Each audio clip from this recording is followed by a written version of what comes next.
Commander Varrock Dentalis leaned forward in his command chair, his four eyes narrowing as the holographic display zoomed in on a small blue planet. His leathery skin tightened around his jaw as he let out what passed for a laugh among his species, a wheezing, clicking sound that made several junior officers flinch. "So this is the famous Earth," he sneered. "This insignificant water ball is what has the High Council so worried. Please, what a waste of my battle group's time." Varrock ran a six-fingered hand over his ridged scalp.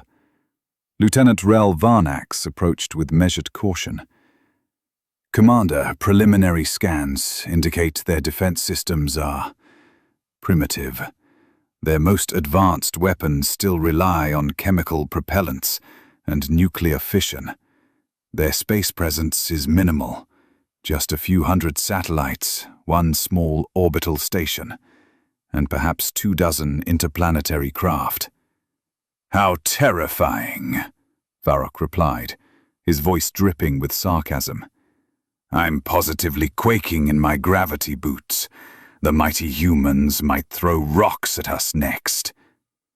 The bridge crew erupted in laughter, a cacophony of clicks, whistles, and guttural barks. "Sir," Rel continued as the noise died down, "the Galactic Compact requires us to issue a formal warning before initiating any military action. Should I prepare the standard ultimatum?" Varrock waved a dismissive hand. Yes, give them the usual speech. Your planet harbors resources vital to the Zarn Imperium. Submit to our authority or face annihilation. Blah, blah, blah.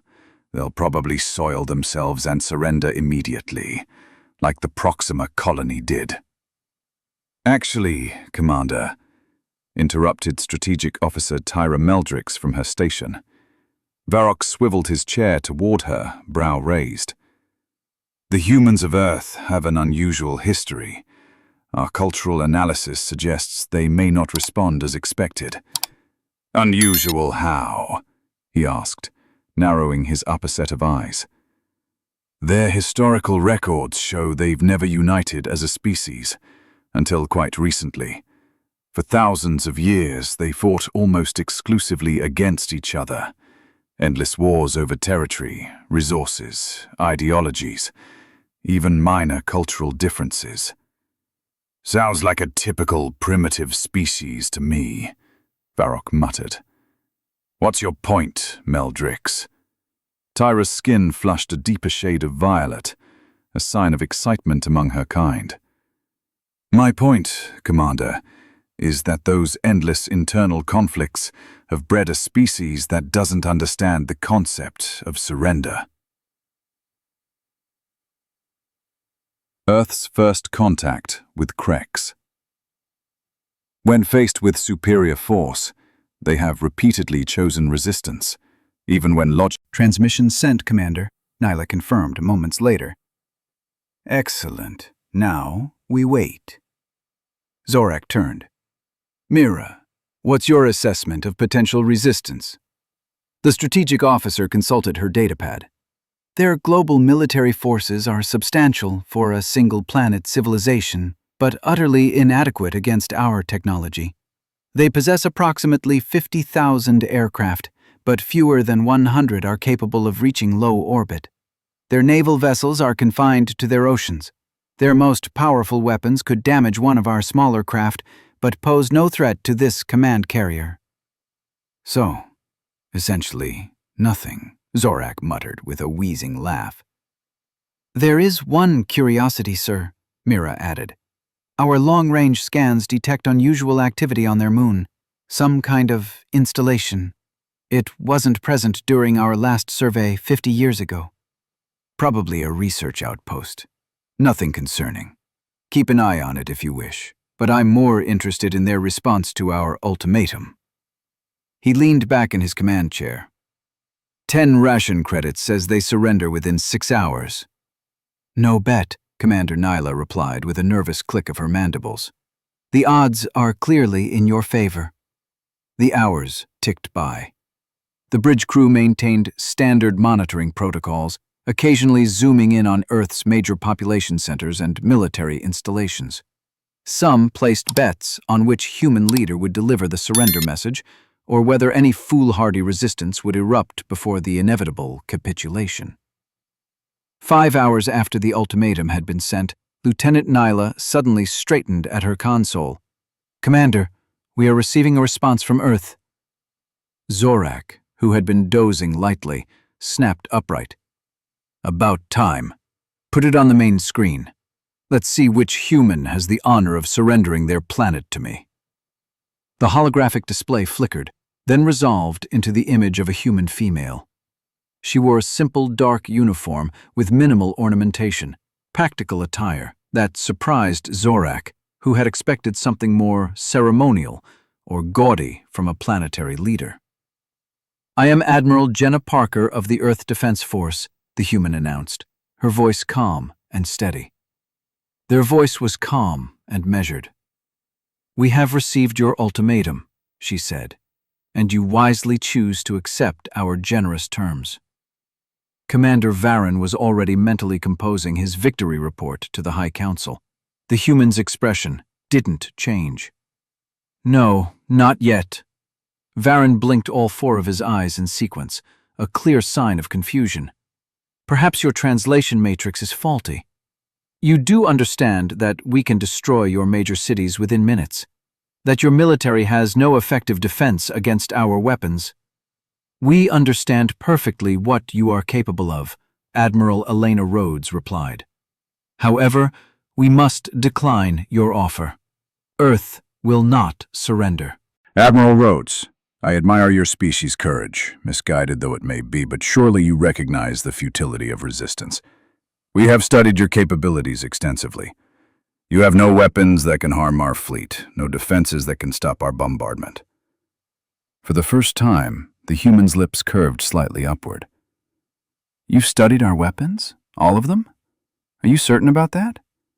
Something in her tone made the scales on the back of Varen's neck stiffen. "What are you implying?" "Nothing at all. Commander Varen, Tal of the Drexen 3rd Battle Group, commanding the carrier Indomitable Resolve, accompanied by 6 destroyer-class vessels?" A chill ran through Varen's spine. They shouldn't have known his name, or his fleet composition. Earth's scanning technology wasn't supposed to be that advanced. "You've been watching us," he said flatly. "Just as you've been watching us," Rhodes confirmed. "Though perhaps we've been paying closer attention." Varen leaned forward, newly intrigued. "You've had 50 years since our last survey to prepare, Admiral. 50 years is nothing. My species had already colonized 3 star systems when yours was still learning to control fire." Rhodes nodded politely. "An impressive head start. Yet here we are." "Yes, here we are," Varen agreed. "With my battle group positioned to destroy your civilization, and you with what exactly? A brave face and some clever spying techniques? I'm afraid that won't be enough, Admiral Rhodes." "Perhaps not," she conceded. "But we prefer to speak in the universal language of power. Actions over words, as we say." "I couldn't agree more."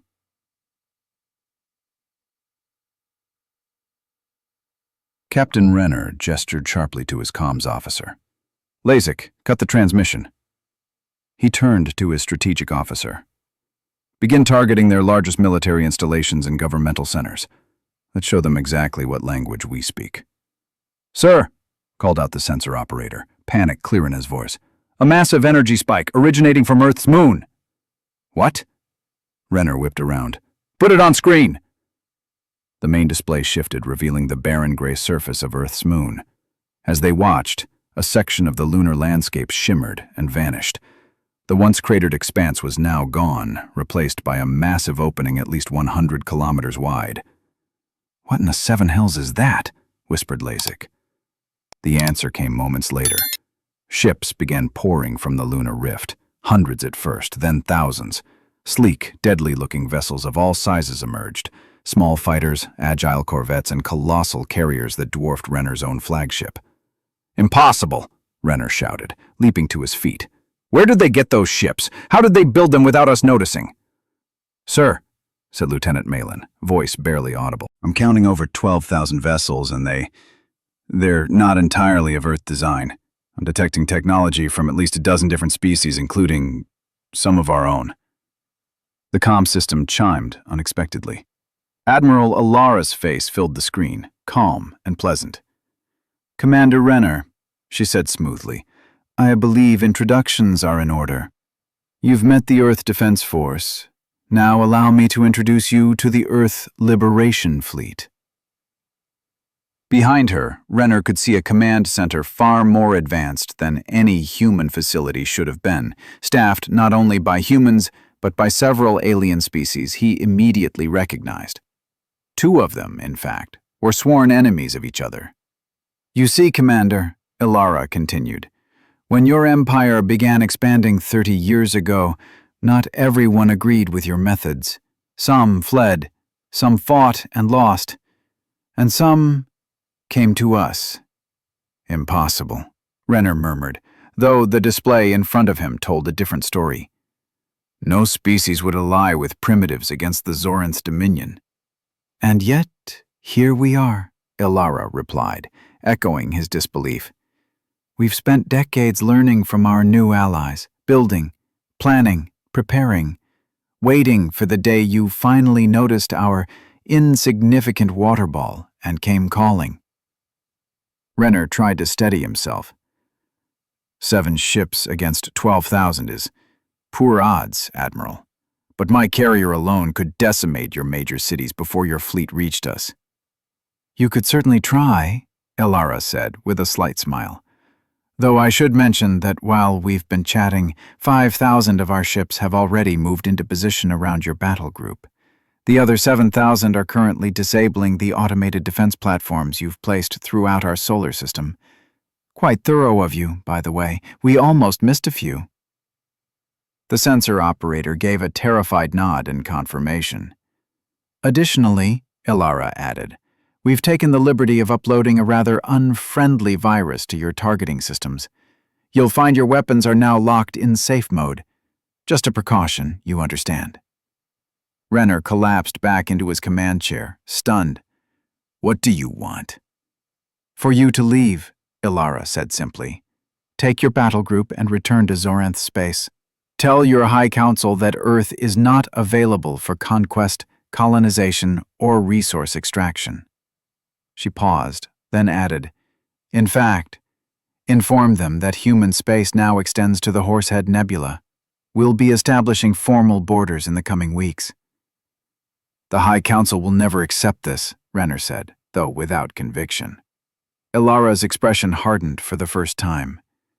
"They will, Commander, because the alternative is learning firsthand why, even among ourselves, humans have always been the most dangerous species in the galaxy." The Lore High Council meeting. We have spent millennia perfecting the art of war against adversaries who think exactly like we do. Imagine what we can accomplish against those who don't. The transmission cut out, leaving the bridge in stunned silence. "Your orders, Commander?" asked Lyric. Commander Varin stared at the massive fleet surrounding his battle group. 12,000 ships that shouldn't exist, crewed by humans and the very species the Thalor had driven from their homes. "Set course for Thalor Prime," he said quietly. "Maximum speed." As his fleet retreated from Earth space, Varin couldn't shake the question gnawing at his mind. What other secrets might these seemingly primitive humans be hiding? And for the first time in his long military career, he felt something alien crawling along his spine. Inside the Thalor High Council chamber, Councillor Rallic Droz paced the ornate chamber, his ceremonial robe whispering against the polished obsidian floor. The 7 other members of the Thalor High Council watched in tense silence, their leader's skin flickering through shades of red and orange, a visual symptom of rage barely suppressed. 12,000 ships, Rallick snarled, stopping to glare at Commander Varin, who stood rigidly at attention before them. And you expect us to believe a backwater planet of primates assembled a fleet to rival our Grand Armada in secret? I witnessed it myself, High Counselor, Varin replied, struggling to steady his voice. They've somehow constructed a massive base within their moon. The fleet emerged like insects from a shattered hive. Counselor Nira Selvek leaned forward, her serpentine neck extending with keen interest. And you claim they've recruited our former subjects? Species we conquered or displaced? Yes, Counselor. I recognized at least 5 distinct species serving alongside the humans, including the Telerans and the Vorsk. A shocked murmur rippled through the chamber. The Telerans were renowned engineers. The Vorsk had been feared warriors before the Thalor crushed their rebellion 2 decades earlier. Preposterous! Roared Counselor Gorak Vren, slamming a massive fist onto the table.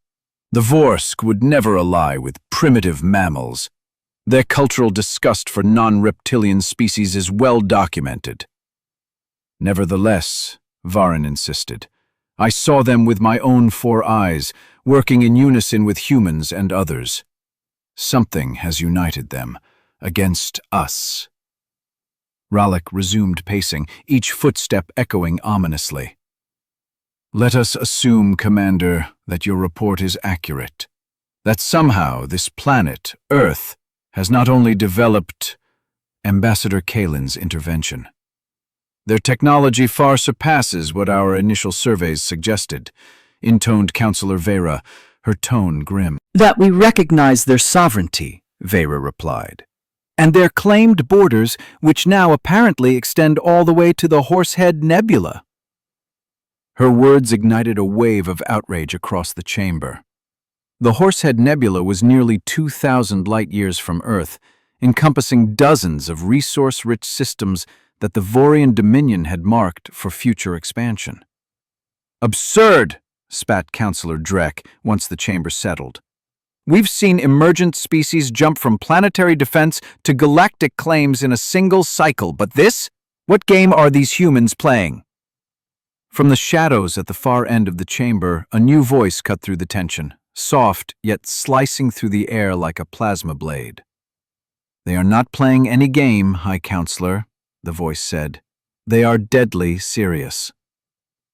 All eyes turned to the slender figure stepping into the light. Unlike the scaled, crimson-skinned Vorians, this being's iridescent blue skin shimmered with its own internal glow. Large, faceted eyes regarded the chamber with ageless calm. Ambassador Kalen, Drek muttered with visible irritation. The Ardari Compact has no standing in this military matter. Kalen offered a slight bow, one that somehow conveyed more mockery than respect. When one military power threatens another emergent force with whom we share borders, Kalen replied, the Ardari Compact most certainly does have standing, especially when that power has formally requested diplomatic recognition. A stunned silence gripped the room. You've been in contact with Earth? Counselor Myra asked at last. For some time, Kalen confirmed, as if it should have been obvious. Unlike the Vorian Dominion, we prefer dialogue over domination. The humans reached out to us shortly after your survey ships were detected in their system, 50 years ago. Drek's skin flushed a dark, dangerous hue. You've been aiding them, providing technology. That is a direct violation of non-interference protocols. Kalen's laughter was light and crystalline. How convenient that you suddenly recall those protocols, Drek. No, we haven't provided them with technology, merely advice. Humans are remarkably adaptable. They learn fast. Enough, Drek snapped. This chamber is for the High Council. You may present your diplomatic credentials at a more appropriate time, Ambassador. Actually, came a new voice from the chamber entrance. Heads turned as a human woman strode into the council hall, flanked by two towering Voskan warriors. Her presence chilled the room by several degrees. Admiral Jenna Parkin. "You dare enter this sacred chamber uninvited?" bellowed Councillor Rax, rising to his full height. Parkin smiled coolly. I was invited by your Supreme Military Command. I believe the term used was summoned, to discuss terms of armistice, though I must say. Admiral Kalen confronts the Council. The invitation system is needlessly complicated. Supreme Military Command has no authority to invite aliens to High Council sessions, Chancellor Rylos said coldly. Perhaps not usually, Admiral Kalen conceded. But when 3 Threxian battle groups mysteriously lose all power and drift helplessly near the Signar border, exceptions tend to be made. Minister Sovek gasped. You disabled 3 battle groups? That's 30 ships. 28, actually, Kalen corrected. 2 managed to escape. Impressive engineering on those newer models. Councillor Mira raised a hand for silence. Admiral Kalen, while your theatrical entrance is noted, what precisely is your purpose here? Surely not to threaten the entire Threxian Empire in its own capital. Nothing so dramatic, Councillor, Kalen replied, her tone softening slightly. I'm here to fast-track negotiations. My fleet commanders are eager to establish clear boundaries, and some are less patient than others. You speak as if we've already agreed to your outrageous territorial claims, Rylos scoffed. Kalen shrugged. Call them what you will. The reality is, Earth and its allies now control that space. We can spend months in formal diplomatic wrangling, or we can acknowledge the new status quo and move forward. And if we refuse? General Brax challenged. Kalen's expression didn't change, but something in her eyes hardened. Then we demonstrate why provoking humanity is unwise. Commander Sovek can attest to our preparedness. All eyes turned to Sovek, who shifted uncomfortably. The human fleet is substantial, Sovek admitted, and their integration of multi-species technologies makes their capabilities unpredictable. Coward, Brax muttered under his breath. Kalen tilted her head slightly. Is it cowardice to accurately assess a superior force, Counselor? On Earth, we call that wisdom. Before Brax could respond, Ambassador Talor interjected smoothly. Perhaps we should consider the broader implications. The humans already have recognition from the Ardani Confederation. The Proxima Trade Guild has begun negotiations. Even the Vorlex hegemony has expressed interest in diplomatic ties. A ripple of unease passed through the chamber. The Vorlex were notoriously isolationist. For them to reach out to a new species was unprecedented. Rylos narrowed his eyes at Kalen. What exactly have you been telling the galaxy about us, Admiral? Only the truth, High Chancellor, that the Threxian Empire has systematically conquered and displaced species across 3 sectors, that your resource extraction programs have rendered 15 worlds uninhabitable, that your biological weapons on Proxima T killed. One of the Visari warriors standing beside Kalen finally spoke. His armored scales bristled as he stepped forward. This from the architect of the Vozenocide? You present yourselves as liberators, yet you threaten war if we don't acquiesce to your demands. How does that make you any different from us? Reyes's smile was razor-sharp. An excellent philosophical question. The difference is, we are not demanding your territory, enslaving your people, or stripping your worlds of resources. We are simply establishing boundaries and saying no further. A heavy silence fell over the chamber as the council members exchanged glances, silent messages passing between them like static in the air. Finally, Councillor Elira spoke. Admiral Reyes, would you and Ambassador Kale allow us a moment to confer privately? Of course, Reyes replied. She and Kale, flanked by their Valari guards, withdrew to an antechamber. "This is madness!" Corvin exploded the moment they were alone. "We cannot capitulate to these upstarts!" "Our options appear limited," Elira responded calmly. "If they truly have 12,000 ships—" "A bluff!" Corvin interrupted. "No species could hide such a fleet." "Then how did they disable 3 of our battle groups?" asked strategist Niren, his voice quiet. "How did they neutralize my targeting systems with a virus our defenses couldn't even detect?" Thalen raised a hand for silence. "The question isn't whether they can enforce their claims. The evidence suggests they can. The question is, what response best serves the Empire?" "You're not seriously considering recognizing their territory," Marshal Rax said incredulously. "I'm considering all options," Thalen replied coldly, "including the fact that we are already engaged in 3 other border conflicts that are draining our resources. Opening a 4th front against an enemy of unknown capability would be unwise." "A temporary tactical retreat, then," Elira suggested. "While we gather more intelligence on their true capabilities," Thalen agreed, nodding slowly. "We acknowledge their current position, withdraw our forces from the contested regions, and observe. If they've overextended themselves, we'll know soon enough." "And if they haven't?" Rax asked. Thalen's mouth twisted into what passed for a smile among the Zirith. "Then we explore other options, diplomatic, economic, or otherwise." When Reyes and Kale were summoned back, they found the council arranged formally, with Commander Thalen standing at the center. "Admiral Reyes," he began, with exaggerated courtesy. "After careful consideration, the High Council recognizes the changing realities of our shared galactic neighborhood. We are prepared to acknowledge—" Reyes' expression revealed nothing. "A wise decision, High Counselor. However," Thalen continued, "your claimed territory extending to the Horsehead Nebula is excessive by any reasonable standard. We propose the Cygnus Line as a more appropriate boundary." "The Cygnus Line lies barely 300 light-years from Earth," Reyes replied smoothly. "Hardly sufficient for our security needs. The Epsilon cluster would be our minimum acceptable boundary."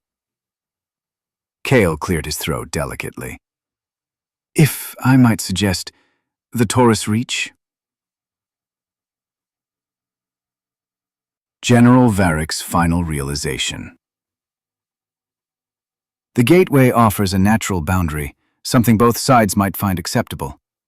It's a significant concession from Earth's original stance, yet it still provides the buffer zone we require. Varick and Admiral Soren locked eyes, silently assessing one another. "The Taurus Gateway," Varick said at last, his tone measured. "And a demilitarized zone, extending 10 light-years on either side." "Acceptable," Soren nodded. "Provided all Varnan forces withdraw from the Proxima and Centauri systems immediately." "You ask much, Admiral." "I ask only for what we can enforce, High Counselor. Nothing more, nothing less." Another tense silence stretched between them before Varick inclined his head just slightly. "Very well. The formal treaty will require extensive negotiation, but I believe we've established the framework." "Excellent," said Soren. "Our diplomatic corps will arrive within the week to begin those talks. Until then, a skeleton agreement should suffice." As the council moved into the finer details, General Varick studied the human admiral closely. Something about her demeanor disturbed him. She was too calm, too assured for someone standing deep in enemy territory. When the preliminary terms had been finalized and the room began to clear, Varick approached Soren cautiously.